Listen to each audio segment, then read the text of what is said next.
क्योंकि मेरी नजर में आरसीएम वो अलग चीज है। सब ज्यादातर लोग जानते हैं मैं इंडस्ट्रियलिस्ट हूं।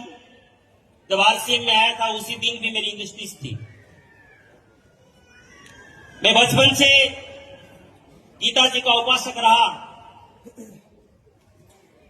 और बचपन से मनुष्य जीवन का पर्पस मुझे मिला था। श्रीमद् भगवद गीता में अर्जुन ने भगवान को सवाल पूछा कि मनुष्य कौन?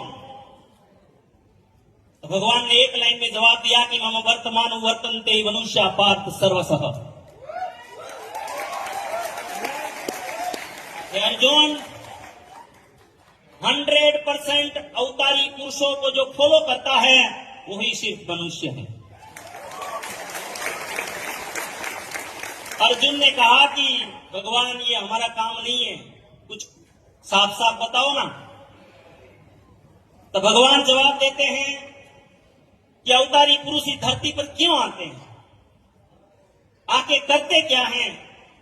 मैं और थोड़ा विस्तार से बताता हूं कि परित्राणाय साधूनाम विनाशाय च दुष्कृताम धर्म संस्थापनार्थाय संभवामि युगे युगे।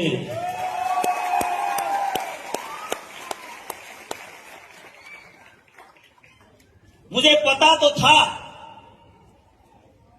कि मनुष्य जीवन का अर्थ क्या है,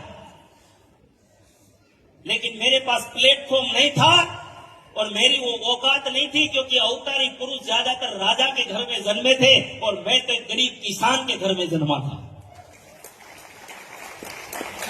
मैं यूं ही मरने वाला था। लेकिन 2006 में जब भाई साहब को मिला, टीसी जी को मिला, कुछ कंफ्यूजन था, क्योंकि मैंने यहां सुना था कि काम करो एक बार, इनकम आए बार बार, और एक बार ज्वाइन होना पड़ता है, इनकम आती है। और मैं इन चीजों का सख्त विरोधी था। मैं तो ये मानने वाला इंसान था कि परमपिता परमात्मा ने जिनको बुद्धि नहीं दी है वो जानवर को भी फ्री में नहीं मिलता, तो इंसान को फ्री में कैसे मिल सकता है?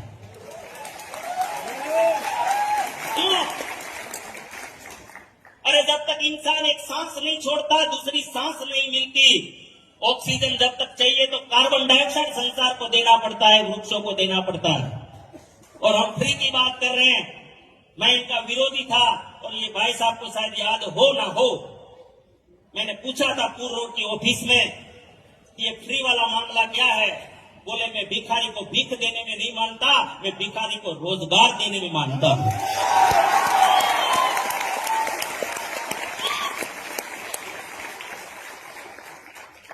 और 2 लाइन खाली प्राणविक ने उसी दिन बोली थी कि मैं इस संसार का एक एक सपना पूरा कर सकता हूं। ये सिस्टम में दम है। खुशहाल यहां पर हर जन हो, सुख शांति से पूर्ण जीवन हो, लेकिन शर्त मेरी ये है कि सब काम करे अपना अपना और खुद पूरा करे अपना सपना। यहां फ्री में कुछ भी नहीं। काम करो, सोचा नहीं होगा हो देगा। मेरा सवाल जो था वहीं पे खत्म हो गया। मैं भाई साहब को बोला था, उसी दिन जानता नहीं था तो अहंकार भी था थोड़ा। मैंने भाई साहब को बोला था, अगर आपकी बोला था कि अगर आपकी प्रोडक्ट में दम है ना तो आरसीएम तो मेरी इमेज से करूंगा, मेरी गुडविल से करूंगा मैं। उस समय कुछ भी पता नहीं था। मुझे कॉन्सेप्ट बहुत पसंद था। आज साथियों, आप आरसीएम को क्या मानते हो मुझे नहीं पता। मैंने जितना स्टडी किया है अवतारी पुरुषों का, मैं आपको खुला बोल सकता हूं कि इस दुनिया में जितने भी रिवॉल्यूशन हुए हैं, क्रांतियां हुई हैं, वो विचारों से हुई है, वाणी से हुई है। संसार की पहली और पहला महापुरुष है इस धरती पर। सबने विचार दिया, वाणी दी, लेकिन पहला ऐसा कैरेक्टर है इस संसार का जिसने साकार करने के लिए ये प्लेटफॉर्म दिया।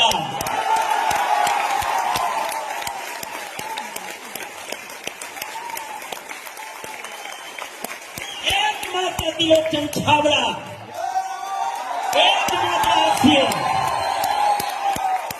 ये मेरा अभिमान है, ये मेरा स्वाभिमान है। कट जाएंगे, सदन फट जाएंगे, इनको कभी झुकने नहीं देंगे।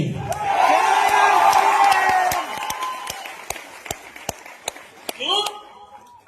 क्योंकि परित्राणाय साधूनां, सज्जन लोग संसार में सज्जन बढ़े ऐसा प्रयास करते हैं, लेकिन उसकी चलती नहीं है। तब कोई अवतारी पुरुष आता है और सज्जनों का सहारा बनता है। आरसीएम ने किया, विनाशाय च दुष्कृताम।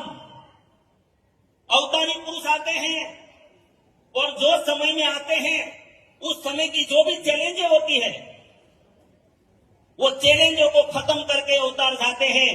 आज राक्षस तो नहीं है, असुर तो नहीं दिखते हैं, शायद अंदर तो पड़े हैं, लेकिन आज इस देश का ऐसे ऐसे राक्षस है।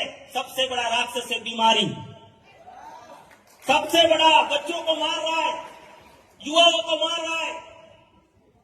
हर 30 सेकंड में हार्ट अटैक हो रहे हैं। आज उस राक्षस को मारने का काम आरसीएम के प्रोडक्ट ने किया। दूसरा राक्षस, अभाव का राक्षस। आज आर्थिक अभाव में बहुत बड़ी चैलेंजें खड़ी हो गई है। कुछ लोगों का शोषण करके कुछ लोगों को ज्यादा बड़ा कर दिया जाता है। आज आरसीएम ने यह असमानता को खत्म करने का पूरा प्रयास किया। और तीसरा राक्षस इस देश में आज है वो समानता, नात जात का भेदभाव। आज आरसीएम ने एक नात जात सब मिटाकर, पता नहीं कौन धर्म, कौन जाति, कौन ज्ञाति, कौन भाषा, आज सब एक दूसरे को गले लगा रहे हैं।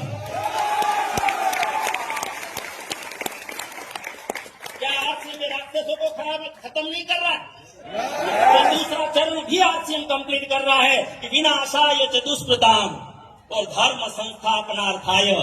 दुनिया धर्म को हिंदू, मुस्लिम, सिख का ईसाई बोलती है, लेकिन असली धर्म क्या है? मैं अगर किसी का पति हूं तो मैं मानता हूं मेरा पति धर्म क्या है। अगर कोई पत्नी है तो पत्नी का धर्म क्या है, भाई है तो भाई का धर्म क्या है।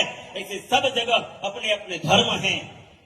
अगर हम वो धर्मों का पालन कर ले तो मुझे नहीं लगता हमें झगड़ों में पड़ने की आवश्यकता है। और वो आरसीएम ने करके दिखाया है। हेलो, इसीलिए समझना है तो इशारे में समझ जाइए। ये कार्य को कोई बिजनेस ना समझे, ये गलती कभी मत करे। अगर ये बिजनेस करना होता तो हम ये तेल क्यों लाते? गुजरात मूंगफली का मांग रहा है, साउथ में 3 राज्य नारियल का मांग रहे, आधा भारत सरसों का मांग रहे। अगर वो लाते, अगर बिजनेस करना होता।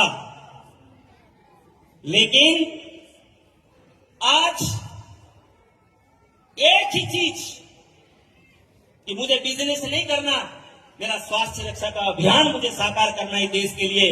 हेल्थ कार्ड के अलावा कुछ आएगा ही नहीं।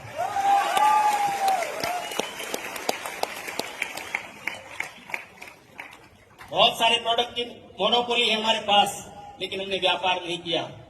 इसीलिए जो आज शायद पहली बार आए हैं इस सभा में, और मैं सभी को ये कहना चाहता हूं कि अगर आपको कोई कंफ्यूजन है, विश्वास नहीं आएगा, मैंने जो बात कही नहीं आएगा, हमारे साथ बैठिए। हम आपको एक एक चीज का क्लियर करेंगे, एक एक कंफ्यूजन क्लियर करेंगे। लेकिन अब हमें आपका साथ चाहिए, नहीं तो देश बर्बाद हो जाएगा, कुछ नहीं बचेगा। इसीलिए हम सहकार मांग रहे हैं। ये रूपांतर यात्रा का और कोई अर्थ नहीं है, बस हमें सहकार चाहिए, जागरण चाहिए। बहुत बहुत धन्यवाद। नहीं है कि आपके शब्दों से किसी को दुख पहुंचाओ। मैं तो देख रहा हूँ कि इतना सुख पहुंचा है आपके एक एक शब्द से कि हम सामने कुछ आंखों में नमी देख सकते हैं। ये कहानी, ये प्यार, ये अनुशासन और सबसे बड़ी बात उनकी आप लोगों की तरफ और आप लोगों की उनकी तरफ ईमानदारी व्यक्त करती है। एक बड़ी जोरदार तालियां इस कमाल की संस्था